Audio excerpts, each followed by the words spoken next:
লালমনিরহাটের দহগ্রাম সীমান্তের জিরো লাইনে কাঁটাতারের বেড়া নির্মাণের পর এবার কাঁটাতারের কাচের বোতল ঝুলিয়ে দিয়েছে বিএসএফ। এতে সীমান্তের বর্ডার গার্ড বাংলাদেশ ও ভারতীয় সীমান্তরক্ষী বিএসএফের মধ্যে উত্তেজনা বিরাজ করছে। আতঙ্কিত রয়েছে লালমনিরহাটের পাটগ্রাম উপজেলার দহগ্রামের প্রায় 22,000 মানুষ।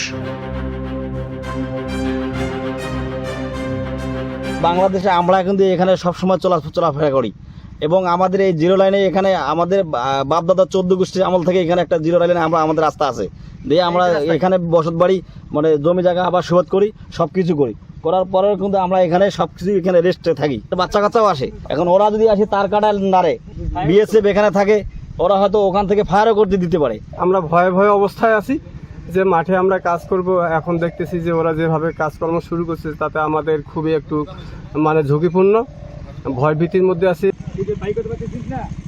এই বোতল দেওয়ার কারণ নিশ্চয় একটা ওদের উদ্দেশ্য আছে। এমনিতে এই জায়গাটা একবারে 18 থেকে 20টা খুঁটি আমাদের বাংলাদেশে ওঠাই দিয়েছে। এ ব্যাপারে রংপুর 51 বিজিবি ব্যাটালিয়নের অধিনায়ক lieutenant colonel Selim Aldin the Daily স্টারকে বলেন, বেসিক্যালি এটা হচ্ছে আপনার ওই একটা প্রোটেকশন, এটা কোনো স্থাপনা বা কোনো নতুন কনস্ট্রাকশন কিছু না।